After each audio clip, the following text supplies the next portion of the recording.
Welcome to the Holistic Self-Love Podcast. I'm Elizabeth Vajero, a life coach here to help you build healthy habits for real change. Join me as we explore practical ways to reduce your stress, find balance, and feel your best every day. Welcome to the Holistic Self-Love Podcast, where we love to interview people that will help us transform our hearts, minds, and souls. And today we have a very, very eye-opening interview today with Atlas Taylor. Atlas is a relationship coach, a connection coach. She also does a lot of movement. She's an author of a beautiful poetry book. But one of my favorite things about her and what connected me to her is I heard her say a phrase, which was spiritual narcissism, which is the name of today's episode. So thank you so much for being here. Funny story. Somebody sent me something that you posted. Yeah. And I had you living in my brain for like a month now, maybe a little bit longer. I have referenced your post. I've talked about it. And then I decided to reach out to you. Mm-hmm. And you answered. And we live in the same state. Yeah. And you live 40 minutes away. That's true. You were gracious enough to come. So thank you so much for being here. Yeah. Thank you so much for having me. It's an You're honor. welcome. I'm really excited to meet you. And I love anytime I can share my space and like have people in my space. So one, what is a connection coach? Because I feel like a lot of people don't even understand what that is. Yeah. And how did you become one? Yeah.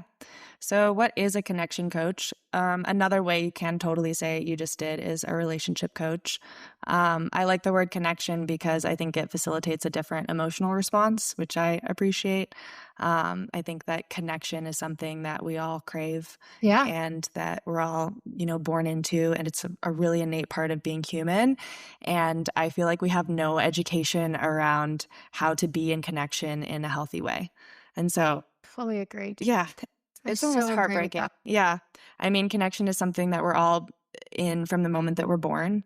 And I think that most of the trauma that we face happens in relationship, and most of the healing that we experience also happens in relationship. And so, yeah, as a connection coach, my job is really to support people in connecting to themselves and others in ways that heal instead of harm. Oh, that's so beautiful.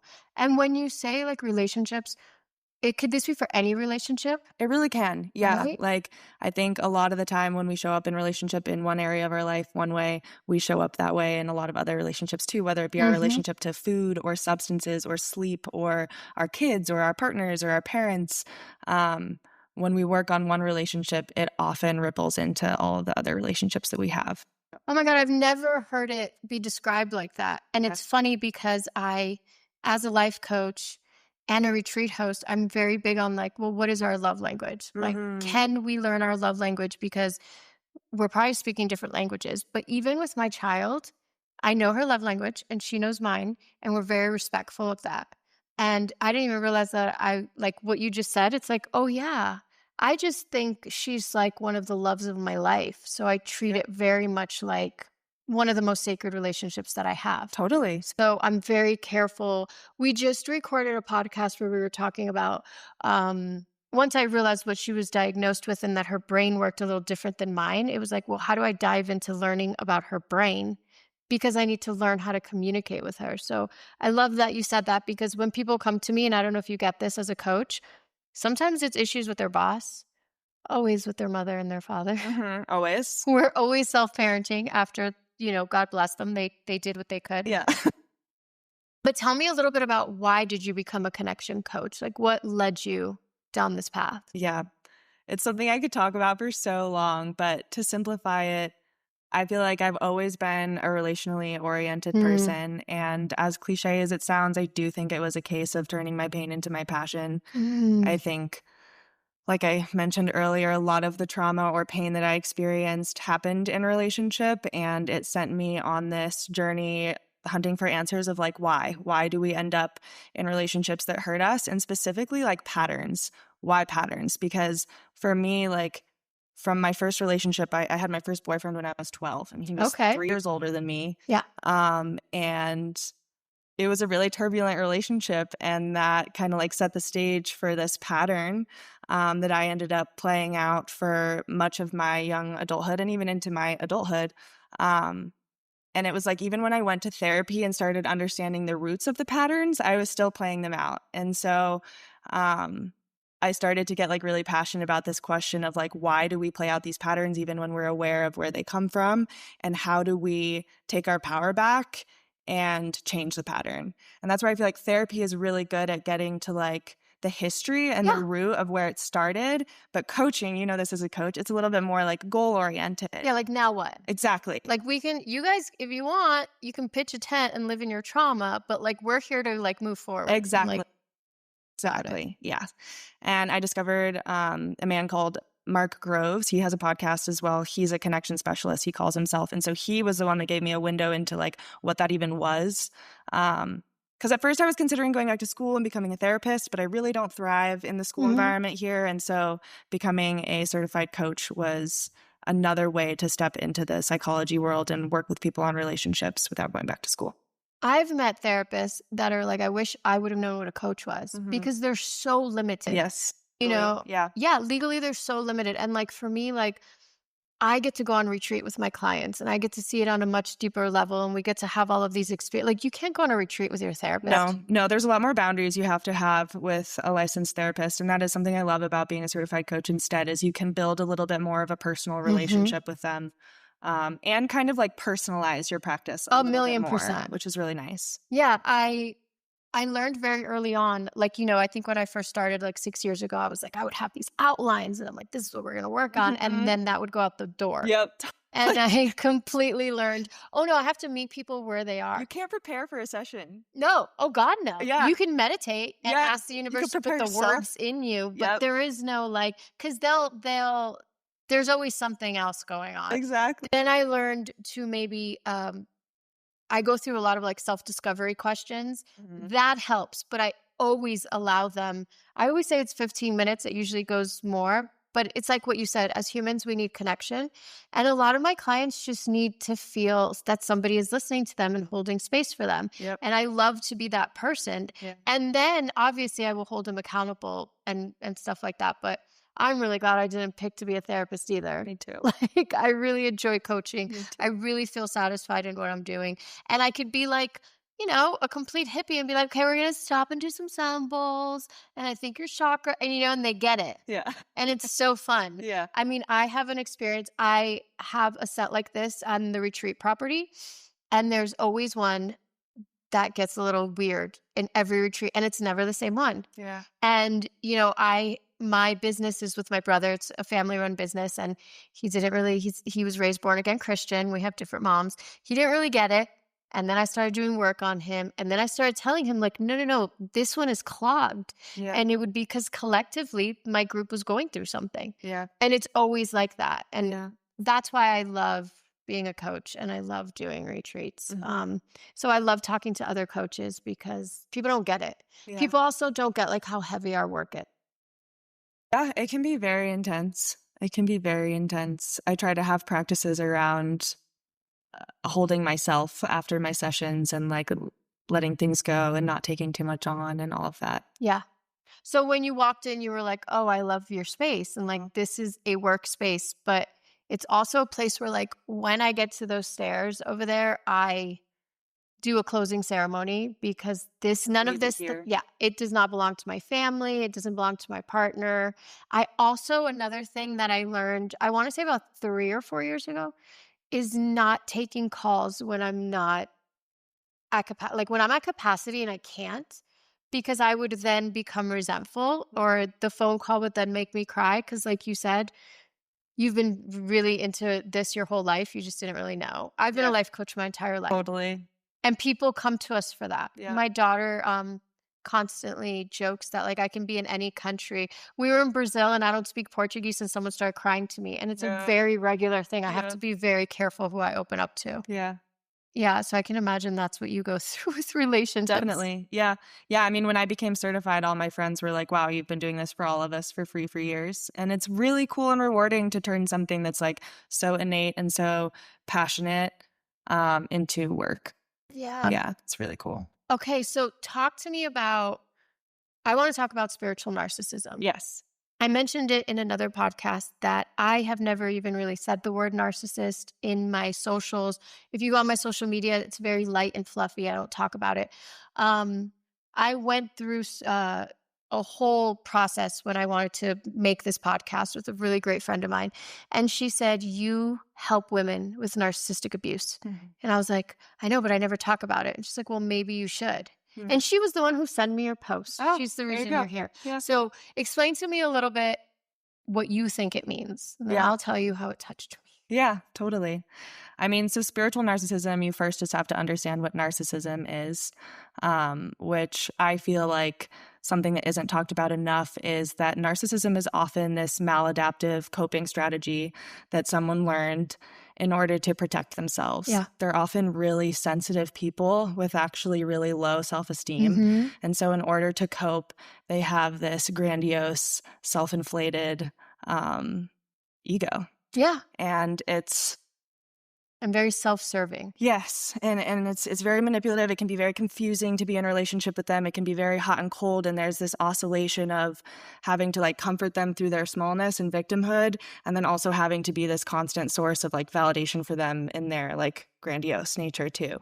And being their victim, because Totally. a narcissist is a bully and a victim. When they can't be one, they'll switch to the other. Yeah. And it's a very disorienting feeling. So as the person who's receiving this abuse, you're literally, it's like I kind of tell my clients this. It's like the narcissist will throw you off the building and then be waiting to Catch you at the bottom. to save you. Yeah. And to make you think that you need them to be saved. And yeah, it's this very discombobulating experience.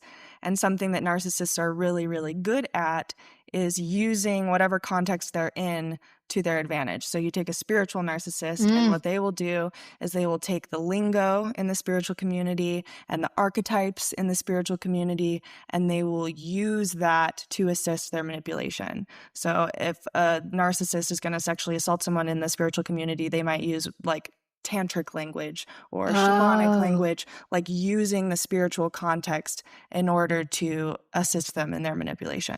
Well, because they're very good at behaving like their victim so that they seem like Chameleon. yeah, they're a chameleon. Like, I'm very careful with my clients when they're like, I think he's my soulmate. And it's like week 2.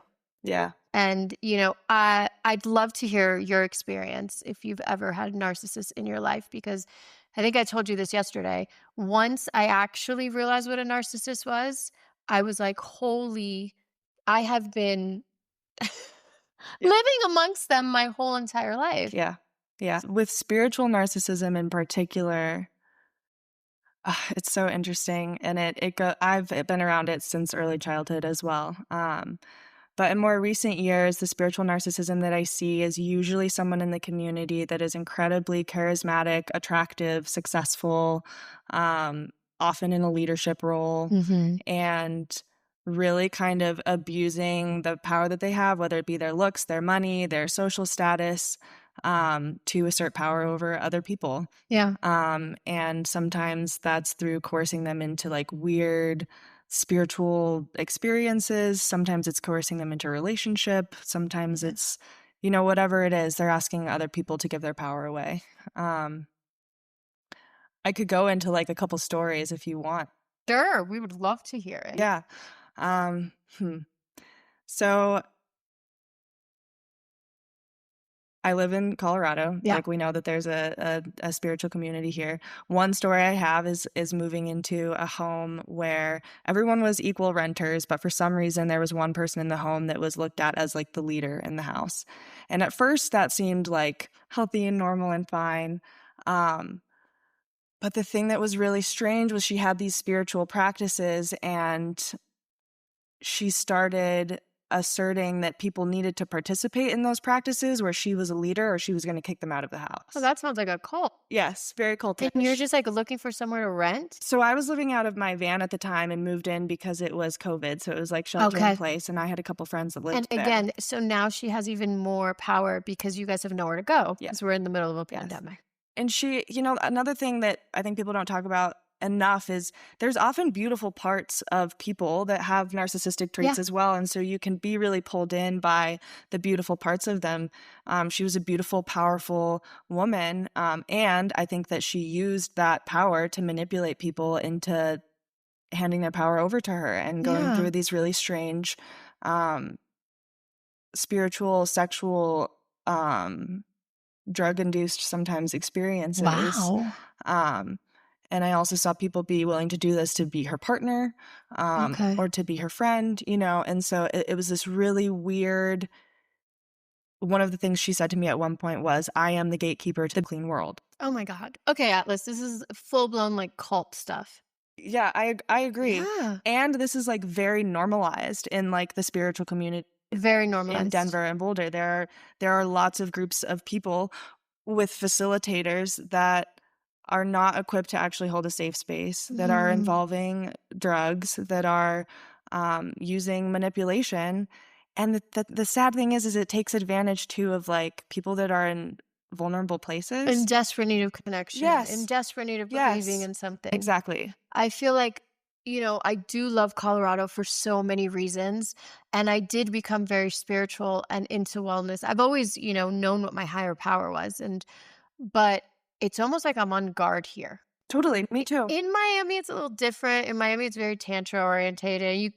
Growing up in Miami, I know what a pervert looks like. Sure. Like, oh, Yeah. but I was just telling, I was telling the facilitator who I'm doing her retreat in a couple weeks, I love her so much because one day I said, the only guru I have is Jesus Christ. And she said, oh my God, yes. And I go, and I'm not knocking on people's door trying to sell them Jesus. Like, you either believe or you don't, but I'm always very thrown off by that in this community of like, my experience was not as intense. It was just this past year in 2024 when I went to get certified as a yoga teacher, and I've actually never spoken about this. And the yoga teacher that was doing it wasn't, I almost, and then this is where I think like these people are going to listen to it. And I go into I have that feeling too. I go into like the victim mode of like, I don't want to piss off my abuser, Yeah. but I don't think he was smart enough to start a cult. To be honest, he kind of looked like he kind of started to resemble a yoga teacher that's like strung out at the end of their career. He lived here. He was from Miami. Yeah. Right away, it was like, there is no cannabis, there is no coffee, there is no this. Meanwhile, the whole property smelled like cannabis. I'm sober, but I do not like injustice. So one of my first questions was like, so quick question. So the whole property smells like cannabis, like, but we're not allowed to smoke. And he's like, yeah, because I'm not doing my yoga teacher training. So I immediately, as somebody who's been part of narcissistic abuse, I went into, how do I make him happy? How do I like keep him happy during class? Because I need to pass, because I just spend a lot of money. I'm 20 days away from my child, my partner, my business, my practice. How can I make this person happy to get certified? And I felt like he was waving it like over our heads. At one point, he stopped an entire class and he made us take out our cell phones. And he said, now I need you all to write a review, and you can't write anything bad because this is karma yoga. And somebody wasn't writing a review, and he goes, what happened to your phone? And then I think he was kind of afraid of me too. He didn't really approach me too much because I'm very outspoken. He went and knocked on my brother's door, because me and my brother did this together. And he said, why didn't you write a review? Before that, he was trying to give him cannabis and kind of trying to, and it was very much like I would see him yelling at his staff, which is somebody who employs people. I think that's disgusting. And then I would see him go, this is embarrassing. They don't know what they're doing. They're making me look bad. Yeah. And I was just recognizing my body, how my body felt. And my body felt like when I was in those toxic relationships. And it was, so that's why I feel like I was so touched by what I read, because you're absolutely right. It's happening. I'm also like so obsessed with cults. Yeah. Like I will watch all of it. Did you see Me too. Mother God? Yeah. Oh my God. Yeah. And it like happened here. First of all, why did I watch it before bed? I was not sleeping. Yeah. It's just weird. But I always think like, how did somebody get sucked into this? And honestly, I want you to explain a little bit how narcissists suck us in, because I always thought I was really powerful and I wasn't able to get sucked in, and I have been over and over. This is like such an important question, and I love that you bring it up, because I do think that we all think that we're not susceptible, Yep. and that's one of the things that makes us more susceptible. So like really part of it is just like being willing to acknowledge that we're all susceptible to manipulation. We all have an Achilles heel, Yep. and narcissists are brilliant at finding it and using it against us. I also love that you talked about the way that your body felt. This is like a huge, huge, huge focus of my coaching practice too. And it sounds so simple, but it's like literally life-changing for you to build relationship with your nervous system and the cues that your body sends you, because your body will know what's up far before your brain does. And so like, yeah, really, really just learning the body cues. As far as how narcissists rope you in, I really think that they are subconsciously trained to recognize the kind of person that will want to take care of them. Yes. And I'm that kind of person. You might be as well. Oh, yeah, because we're healers. We want to take care of everybody. Totally. And we're also female-bodied, so we were conditioned from birth to be nurturers. Yep. The example I got from my mother was forgive at all costs. You prove you're a good person through taking it and continuing to show up, you know?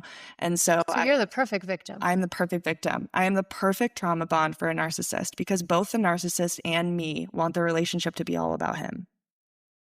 Yeah. You know? And the narcissist, and most female energy is like that. a lot of it is because we're socialized to be that way. And you know, I think that men are statistically more likely to become narcissists because they're not socialized to be in touch with empathy like we are. And just to be clear, there are a lot of female narcissists. There and I are. have met them, and they have different traits. But they're also very scary. yeah, I mean, you literally, Atlas, you almost got sucked in. Totally. Oh my God, I need to know how you got out of this. You know, things had escalated to the point where she was telling people that they needed to go through her rebirth process in order to stay at the house. And that's when I said, I'm out. This is cultish. And what really scared me at that point was I was looking at my other friends in the house going, this is crazy, right? Like, you guys, are we all seeing We're all the seeing the same same thing, right? And one person saw what I was seeing and we both left the house. So wait, the other one's for A it? lot of people were okay with it.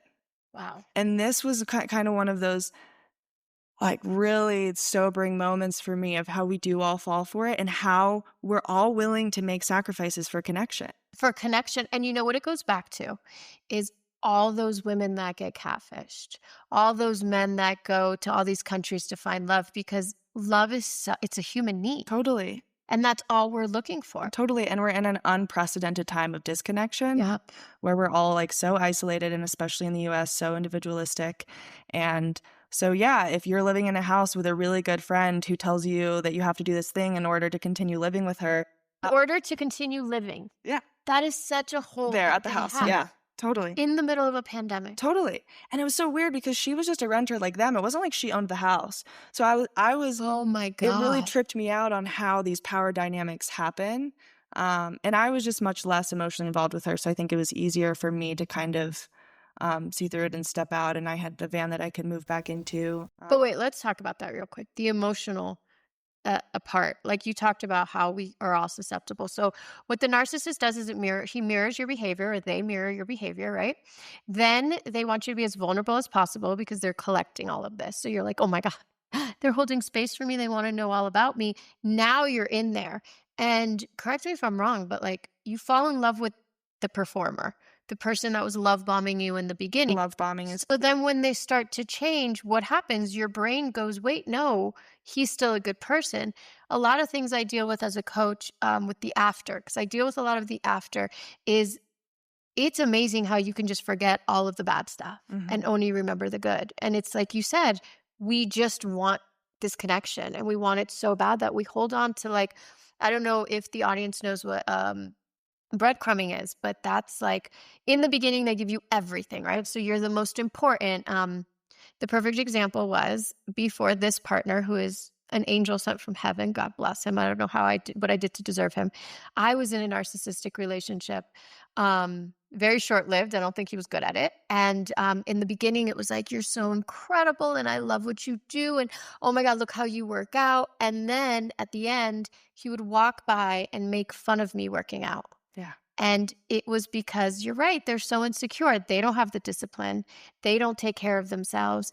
And at the very end of the relationship, I was okay with like if he even said, "Oh, that's a nice outfit." He wasn't complimenting me. He wasn't throwing flowers on me, telling me how beautiful he was. But it took so much to get there. Yeah. And I think me and you talked a little bit about that yesterday, the cycle of like I was in a situation where I needed to get in a fight with him so that then there would be a little bit of fawning over me so he would stay, and I was getting high from it. And as an addict, I was like, I remember thinking I am addicted to this person. Yep. Because again, going back to my body, I felt that high. Like I just had to go through a really crazy fight, but after that, he's going to show me some sort of affection. Totally. Yeah, absolutely.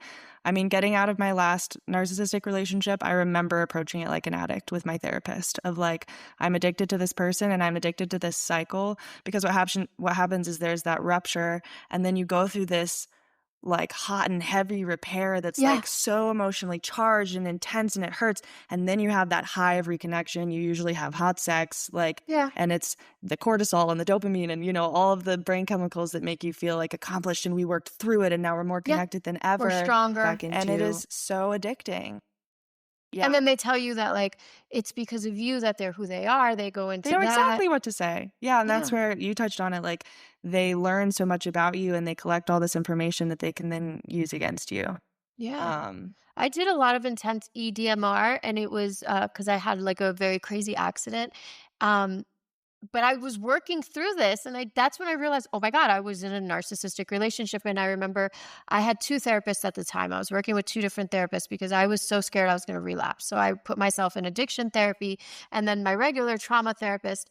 And like you just said, I took it like an addiction. So what is the first thing I need to do? I need to be clean for 30 days. Yep. So I literally in my phone had how many days I had been no contact. Yeah. And I would do this thing to rewire my brain where when I would have a good memory, I would immediately remind myself of the last horrible thing he said to me. Yeah. Or, I remember one of the last communications that we had, he said, well, I'm going to go to Colorado this weekend and pick up my stuff. And the old me in that toxic relationship would have been like, oh God, yeah, and I just immediately remember going, I already mailed it to you and I had it.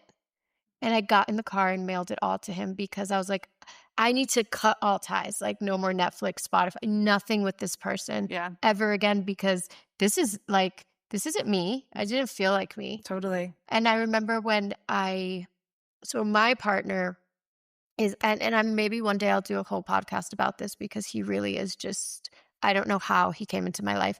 He was my first boyfriend ever when we were 13 years old. My first kiss, my first handhold.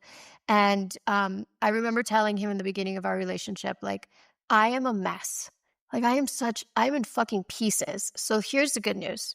You get to have me when I'm going to rebuild myself, but it's going to be such a long road. So I just want you to know that I'm like broken, but I promise I'm going to be better than ever. And like, I'm like getting goosebumps. And he reminds me of that sometimes where he's just like, do you remember who you were 4 years ago? Like you were a complete fucking mess.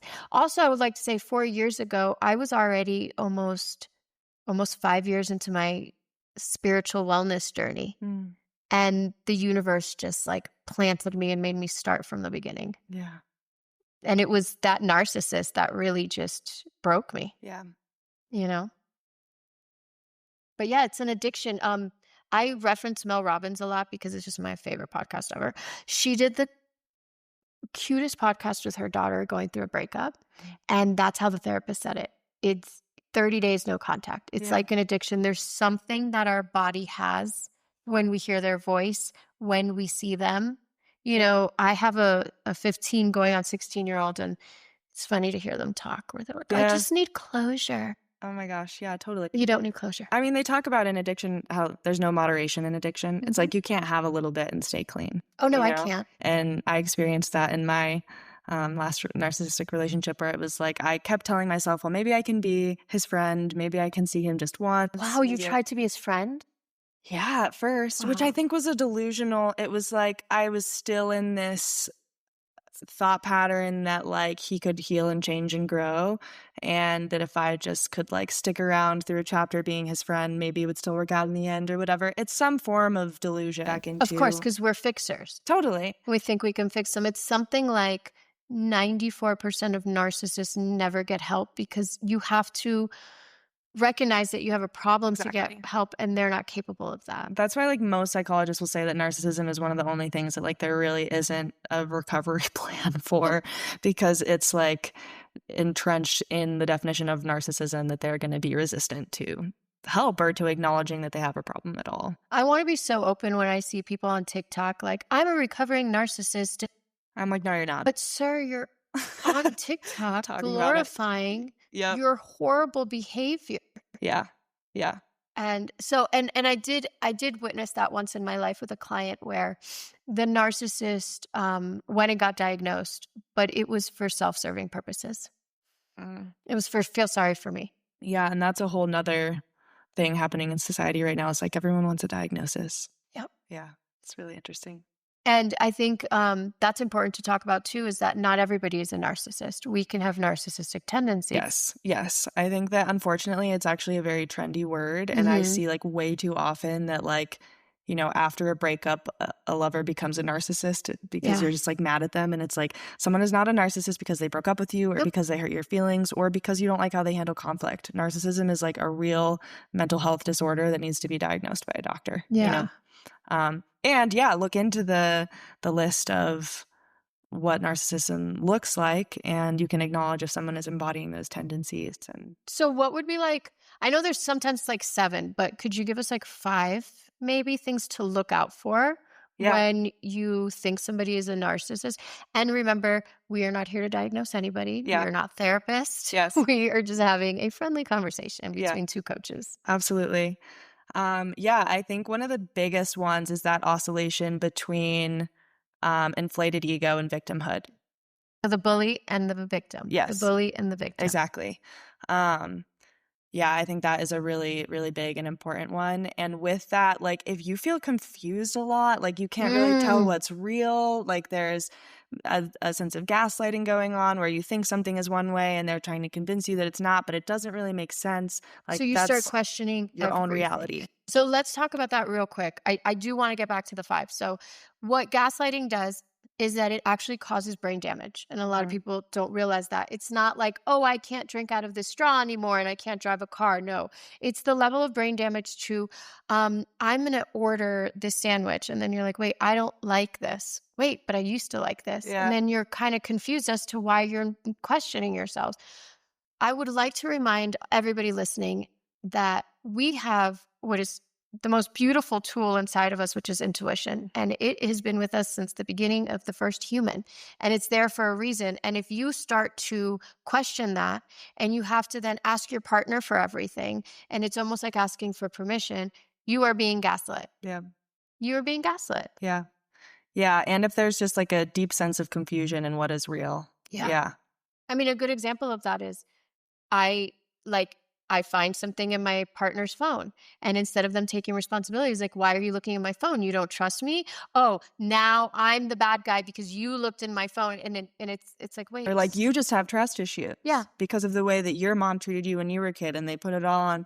Remember when your mom did that thing to you? And that's why you're in therapy. You're projecting that on me. Yeah. And it's like, it totally. You saw the text. Yeah. You saw the naked picture. The real thing. You saw the cheating. And then you start to question yourself. And then you're like, maybe he wasn't cheating on me. And now I remember one fight with my narcissist ended in, he didn't think that I was financially responsible. But the fight started because I believe him to have had like a drinking problem, and he just stayed out all night drinking. But then it ended. This is how crazy gaslighting is, that it ended with me thinking that I was being financially irresponsible. Yep. Yeah, this is another really common thing in a relationship with narcissism where you bring feedback to the table, and by the end of the conversation, you're apologizing to them. You're apologizing to them. Okay, so we're looking out for victim or bully. Bully. Victim or bully, gaslighting, confusion. What else you got? basically like refusal to take responsibility for your actions, turning it around on you, being really sensitive to anything perceived like criticism. Yeah, like really extreme hypersensitivity, I would say as well. Yeah. Oh, Um, that's a good one. Hypersensitivity. Yeah, there's no, I mean, if you really think about it this way, if you're a severely insecure person, you can't take criticism. exactly. And it's confusing again because they have this sense of, Grandiose. Yeah. yeah, And my you're like, wait, what? narcissist used to say, I'm like the smartest person in the world. Yep. I'm like the smartest guy here. But then if you say anything to make them feel dumb, it's like they cannot take it. No. And then you as the victim start to play dumb. Because what happens if you're smarter than them? It starts a fight. Yep. What happens if you're this? It starts. And also another good thing to look at is everything that they find in the beginning to be so awesome about you and all that is now an issue in your relationship. Yeah, and so many of the things that I pay attention to now is like what you said, what I feel inside my body. If I feel like Yes. I'm constantly walking on eggshells, another one that is elusive is like if I feel super eager to please somebody, Yes. Oh my God, let's talk I'm about that. immediately skeptical. And that goes hand in hand with being really feeling very hypervigilant about displeasing them, because you can tell that there's that little kid in me comes back of like, ooh, I can't step in the wrong direction or I might be dealing with an explosion. And that is a trauma response from our childhood. Totally. So I just happened to find the perfect job as a life coach and a retreat host because I have a plan A, B, C, and D. And if anything happens, I know if it rains on the property, I know where to take the guests, and they never know. They think I have everything planned. I see it as my superpower. Now I use all of these traumas, and thank God I have a career out of it. But like you said, listening to my body when I was at the yoga retreat, I would find myself almost manipulating the conversation back to praising him so he wouldn't get mad at the whole group. So, I mean, this was a man that would slam doors, and he was hosting the retreat. Yeah. And I think one of the things that I found, like, I'm playing a part, because that's how I felt. Now I'm playing a part. Is I remember, going, there's a lot of things I don't agree with. Like, I don't know if I want to have an altar. And I remember looking right at him and going, I would never put you on my altar. You're not my guru. And his answer was, but a lot of people would. He also was dating one of the students who was 23 years old, and he was 50, and he was telling us the dangers of dating your students and the dangers of a single male. So you're telling us this. Hypocrisy. The Yeah. hypocrisy is crazy. And then he tells us that that's how he met his first wife. Another sign that I saw is that he proposed to her within 3 months. Yeah. So what does the narcissist do? They propose, they buy a house with you, or they get you pregnant because they want you to feel trapped. Yep. Financially So, reliant too. yeah, so my narcissist, like I say, he's not the smartest. He got into a lease with me. Do you know how easy it is to break a lease? Yeah. Sir, Nice try. nice try. Also, I've never been one to financially need anything from anybody. And what I started learning about him is that in his past relationships, he did that to women where he would have them financially dependent on him. And he was also very quick to talk about us buying a property, to having a child, to getting married. It was too quick. And Yeah. then, now I think back, like, am I a narcissist? I'm not, though. Do I just think I'm amazing and everybody falls in love with me? No, I've just been attracting narcissists most of my life. One of the things I love about my partner now is he was very, like, take things slow. And that to me was weird. Yeah, because it's something you're not used to. And this was something that my coaching certification really took me through, was like, we associate love with the love that we saw growing up. Which is a love bomb. Yeah, depending on what love we saw growing up, right? It's Mhm. like, but whatever love you were around while your brain was forming, like that's what you think love is. And so you keep reenacting that dynamic, and it actually takes intentional work to step back and go, maybe love is taking things slow instead Yeah. of being love bombed. But then it's this really weird, like, rewiring your brain. And some people, it's like, I have clients come to me and they're like, well, I'm not getting love bombed. Does he even care? Yeah. You It's know? a real thing. And I'm like, no, it's so precious that he's willing to move slowly with you.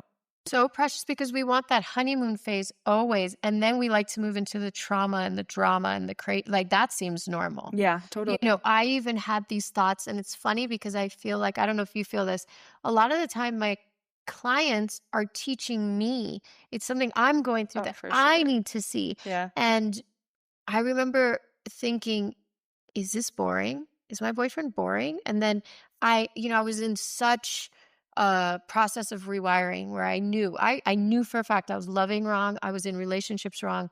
And I remember one of my affirmations was, he is everything you have prayed for, but didn't work for. He's everything you've prayed for, but you haven't worked for, because I had it Yeah.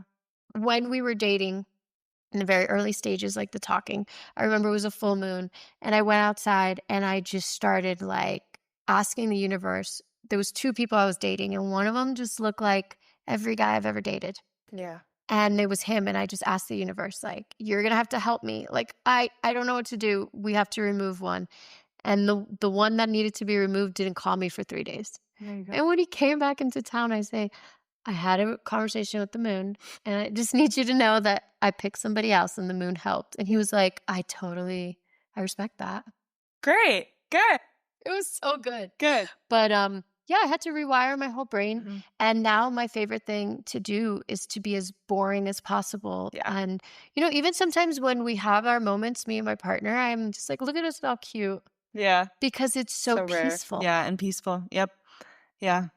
Yeah. And it's secure. And you know what the worst part about kids that dealt with trauma is that at our core, it's what we want. It's just not familiar to us. Mhm. And the Oh, totally. familiar feels familiar. Yeah, absolutely. And the familiar sometimes feels less scary Mhm. than the unknown, Yeah. even if the unknown is potentially going to be way better. It's like we'll stay in the pain that we're familiar with rather than risk something new. That's why so many women, it's so hard for them to leave.